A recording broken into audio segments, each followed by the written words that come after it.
بسم اللہ الرحمن الرحیم۔ سورہ ہود 12واں پارہ، آیت نمبر 106 سے لے کر 112 تک کا ترجمہ یہ ہے: فَأَمَّا الَّذِينَ شَقُوا فَفِي النَّارِ، وہ لوگ جو بدبخت ہوں گے وہ جہنم میں جائیں گے۔ لَهُمْ فِيهَا زَفِيرٌ وَشَهِيقٌ، جہنم میں ان کی چیخ و پکار سنائی دے گی۔ خالدین فیہا، ہمیشہ اس میں رہیں گے جب تک زمین و آسمان باقی ہیں۔ الا ما شاء ربک، مگر جب آپ کا رب چاہے۔ ان ربک فعال لما یرید، بے شک آپ کا رب جو چاہتا ہے وہ کر گزرتا ہے۔ وَأَمَّا الَّذِينَ سُعِدُوا، اور وہ لوگ جو نیک بخت ہوں گے، فَفِي الْجَنَّةِ، وہ جنت میں جائیں گے۔ خالدین فیہا، ہمیشہ جنت میں رہیں گے جب تک زمین و آسمان باقی ہیں۔ الا ما شاء ربک، مگر جب آپ کا رب چاہے۔ عطاء غیر مجذوذ، یہ وہ انعامات ہوں گے جو کبھی ختم نہیں ہوں گے۔ فلا تک فی مریۃ مما یعبد ہؤلاء، اے مخاطب آپ شک میں نہ پڑیں اس چیز کے بارے میں جس کی یہ عبادت کرتے ہیں۔ ما یعبدون الا کما یعبد آباؤہم من قبل، یہ تو صرف ان بتوں کی عبادت کر رہے ہیں جن کی عبادت ان سے پہلے ان کے آباء و اجداد کیا کرتے تھے۔ وَإِنَّا لَمُوَفُّوهُمْ نَصِيبَهُمْ غَيْرَ مَنْقُوصٍ، ہم ان کو ان کے حصے کی سزا پوری دیں گے جس میں کوئی کمی نہیں کی جائے گی۔ وَلَقَدْ آتَيْنَا مُوسَى الْكِتَابَ، تحقیق ہم نے حضرت موسیٰ علیہ السلام کو تورات دی، اس میں اختلاف کیا گیا۔ وَلَوْلَا كَلِمَةٌ سَبَقَتْ مِنْ رَبِّكَ، اگر آپ کے رب کا فیصلہ نہ ہوتا تو ان کے درمیان فیصلہ عملاً دنیا میں کر دیا جاتا۔ وَإِنَّهُمْ لَفِي شَكٍّ مِّنْهُ مُرِيبٍ، یہ مسلسل شک میں پڑے ہوئے ہیں جو انہیں تردد میں ڈالنے والا ہے۔ وَإِنَّ كُلًّا لَمَّا لَيُوَفِّيَنَّهُمْ رَبُّكَ أَعْمَالَهُمْ، بے شک آپ کا رب سب لوگوں کو ان کے اعمال کا پورا بدلہ ضرور عطا فرمائے گا۔ إِنَّهُ بِمَا يَعْمَلُونَ خَبِيرٌ، اللہ تعالیٰ ان کے اعمال سے باخبر ہیں۔ فَاسْتَقِمْ كَمَا أُمِرْتَ، جیسے آپ سے کہا گیا آپ ویسے استقامت کے ساتھ چلتے رہیں۔ وَمَن تَابَ مَعَكَ، اور وہ جو آپ کے ساتھ توبہ طائب ہوئے وہ بھی استقامت کے ساتھ چلتے رہیں۔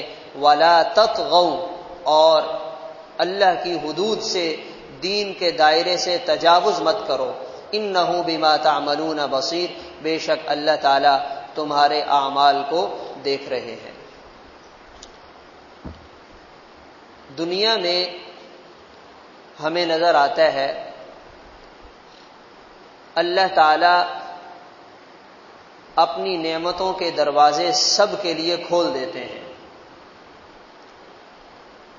اور یہ بھی نظر آتا ہے نافرمان ان نعمتوں سے زیادہ فائدہ اٹھا رہے ہوتے ہیں۔ نہ نماز کا پتہ، نہ روزے کا پتہ، نہ مسجد کا پتہ، نہ کسی اور چیز کا، مگر خوب مال آ رہا ہے، خوب نعمتیں مل رہی ہیں۔ دنیا میں اللہ تعالیٰ کا نظام یہ ہے۔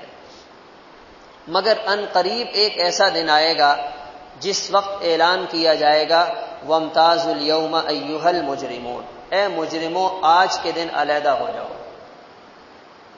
پھر اس دن جو نافرمان تھے ان کو علیحدہ کر لیا جائے گا، اور جو فرمانبردار تھے انہیں علیحدہ کر لیا جائے گا۔ پھر فیصلہ ہوگا فَأَمَّا الَّذِينَ شَقُوا فَفِي النَّارِ، جو بدبخت ہیں جن پر بدبختی کا فیصلہ ہو چکا ہے وہ آ جائیں، انہیں جہنم میں ڈالا جائے گا، اور جب جہنم میں ان کو ڈالا جائے گا وہاں چیخیں گے، چلائیں گے، پکاریں گے، اللہ تعالیٰ کے سامنے روئیں گے، گڑ گڑائیں گے، مگر ذرا برابر بھی اس کا فائدہ نہیں ہوگا۔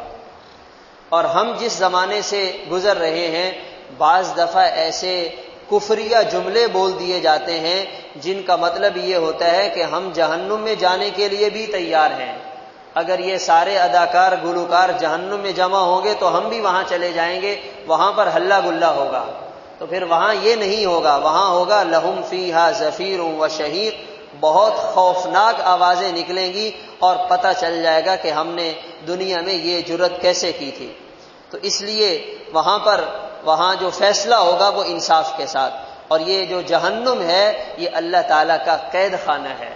ایک ہمارا دنیا کا انسان کا بنایا ہوا قید خانہ ہوتا ہے، سفارش دے دی، تعلقات استعمال کر لیے، پیسہ لگا دیا، اپنے لیے کوئی راستہ نکال لیا، وہاں ایسا کچھ بھی نہیں ہوگا، کسی کی ذرا برابر بھی رسائی نہیں ہوگی، وہاں اللہ کا فیصلہ چلے گا اور اللہ تعالیٰ کے حکم کے بغیر کسی کو وہاں مداخلت نہیں کرنے دی جائے گی۔ فرمایا یہ وہیں پڑے رہیں گے، ان ربک فعال لما یرید۔ سوال ہوگا یا اللہ یہ تو ان کے ساتھ بڑا ظلم ہوا، بڑی زیادتی ہوئی۔ اللہ تعالیٰ نے فرمایا تمہیں زیادہ ہمدردی جتلانے کی ضرورت نہیں ہے، ہم جو کرنا چاہیں کر سکتے ہیں، ہم سے کوئی پوچھ نہیں سکتا۔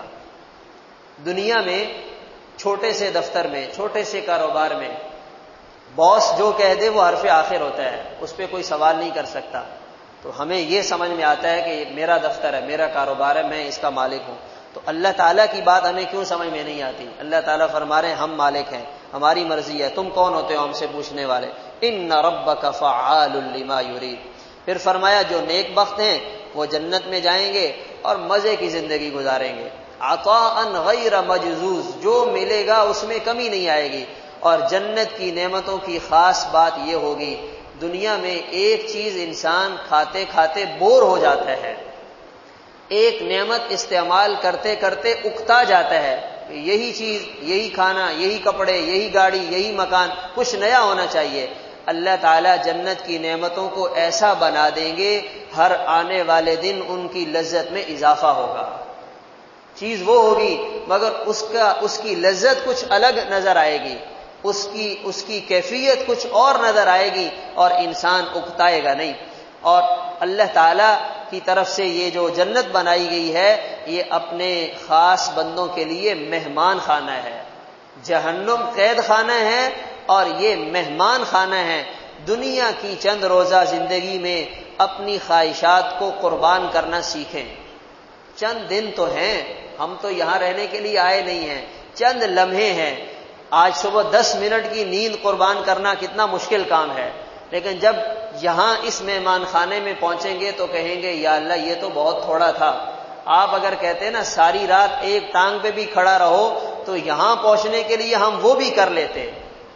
جس آدمی کو فرانس جانا ہو وہ سمندر کے پانی میں بند کنٹینروں میں بھی جانے کے لیے تیار ہو جاتا ہے۔ فرانس جائیں گے، کوئی مذاق نہیں ہے، وہاں پیسہ کمائیں گے، مال کمائیں گے، پیچھے والوں کے مزے ہوں گے۔ تو دنیا کی تھوڑی سی نعمت کو حاصل کرنے کے لیے انسان اپنی جان کو خطرے میں ڈالتا ہے، تو یہ تو اللہ کا مہمان خانہ ہے۔ جو انسان چاہے گا اللہ تعالیٰ اس کی ہر خواہش کو پورا فرمائیں گے۔ اور ہمیں اس دنیا کو جنت بنانے کی ضرورت نہیں ہے، یہ دنیا ہے۔ آج ہم سے غلطی یہ ہوئی کہ ہم نے دنیا کو جنت سمجھ لیا، مرضی کا مکان، مرضی کی نوکری، مرضی کا کاروبار، مرضی کی بیوی، مرضی کا علاقہ، اپنی مرضی کی سوسائٹی میں رہائش مل جائے، یہ نہیں ہوگا۔ کچھ ہماری چلے گی، کچھ نہیں چلے گی، کچھ ہماری مرضی کے مطابق ہوگا، کچھ نہیں ہو۔ کتنے لوگ دنیا میں ہمیں ایسے ملتے ہیں ہم نہیں چاہتے ہماری ان سے ملاقات ہو مگر ملنا پڑتا ہے، کیا کریں۔ مگر جنت میں یہ نہیں ہوگا، وہاں سب کچھ۔ اچھا دنیا میں کوئی انسان 100 دفعہ چاہے اپنی شکل نہیں بدل سکتا، جتنے بھی آپریشن کروا لے۔ جنت میں چاہے گا صبح ایک شکل ہے، شام میں دوسری شکل ہے، ایک جمعے ایک شکل، دوسرے جمعے دوسری شکل، جو شکل بدلنا چاہے وہ بدل سکتا ہے۔ ہر خواہش اللہ تعالیٰ بندے کی پورا فرمائیں گے۔ اور فرمایا کہ آپ شک میں نہ پڑیں، یہ جس راستے پہ چل رہے ہیں یہ سب غلط ہے، اور آپ کو ہم جو بات بتا رہے ہیں وہ بات آپ کے لیے ٹھیک ہے، آپ اس بات پہ عمل درآمد کرتے رہیں۔ وَإِنَّ كُلًّا لَمَّا لَيُوَفِّيَنَّهُمْ رَبُّكَ أَعْمَالَهُمْ، ہم ہر ایک کو اس کے عمل کا پورا بدلہ ضرور بھی ضرور عطا کریں گے۔ ایسا نہیں ہے کہ اللہ تعالیٰ کو ہمارے حالات کی، ہمارے اعمال کی خبر نہیں ہے، اللہ تعالیٰ خوب دیکھ رہے ہیں۔ بسا اوقات کیا ہوتا ہے ہمارے ہاں دفتر میں لوگ آتے ہیں، جی آؤ نماز پڑھنے کے لیے، اللہ کے حکموں کو پورا کرو، کامیابی دین میں. سامنے والا بڑا سادگی سے کہہ دیتا ہے ہم ڈیوٹی پر ہیں. ہم کیا ہیں؟ ڈیوٹی پر ہیں، اس لیے ہم نہیں آ سکتے. ایک یہ ڈیوٹی ہے جو مخلوق نے ہمارے ذمے لگائی ہے، اس کا تو آدمی کو پورا کرنے کا مکمل احساس ہے، اور ایک وہ ڈیوٹی ہے جو خالق کائنات نے ہمارے ذمے لگائی ہے، وہ بھول جاتے ہیں. ایک انسان کی ڈیوٹی تو پتہ ہے، آن ڈیوٹی ہے، تو اللہ تعالیٰ نے جو ڈیوٹی لگائی ہے اس کو ہم کیوں بھول جاتے ہیں؟ اس کا احساس کیوں نہیں رہتا؟ اچھا ہمارے گھر پہ آئے، جی نماز کے لیے آئے، جی ہم تو ڈیوٹی سے آئے ہیں، تھکے ہوئے ہیں، آرام کریں گے اس کے بعد دیکھیں گے. یعنی مخلوق کی ڈیوٹی دے کر انسان آیا ہے، تھکاوٹ محسوس کر رہا ہے، اور خالق کی ڈیوٹی کے لیے بلاوا آیا تو یہ تھکاوٹ اس کے لیے مانع بن گئی.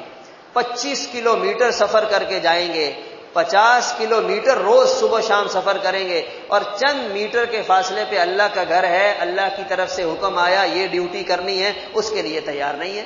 کہتے ہیں جی بیٹا ہے، تھکا ہوا ہے، کام کر کے آیا ہے، آپ اس کو سونے دیں. عشاء بھی گئی، فجر بھی گئی. اللہ تعالیٰ فرما رہے ہیں ہم ہر ایک کا عمل نوٹ کر رہے ہیں. دنیا کی ڈیوٹی پوری کر کے تنخواہ پوری لے رہے ہو، ہماری ڈیوٹی پوری نہیں کرو گے تو پتہ چل جائے گا. جب وہاں پہ ہم حساب کتاب کے لیے تمہیں سامنے کھڑا کریں گے، تمہارے اعمال کا ہم حساب لیں گے، تو تمہیں اندازہ ہو جائے گا کہ ہم تو کسی غلطی میں پڑے ہوئے تھے. انہ بما یعملون خبیر. اللہ تعالیٰ ہمارے اعمال سے باخبر بھی ہیں، اور اللہ تعالیٰ ہمارے اعمال کو دیکھ رہے ہیں. اس لیے میرے عزیزو ہمیں اپنی یہ مختصر سی زندگی احتیاط کے ساتھ اللہ کے حکموں کی پاسداری کے ساتھ گزارنے کی کوشش کرنی چاہیے. اللہ تعالیٰ عمل کی توفیق عطا فرمائے.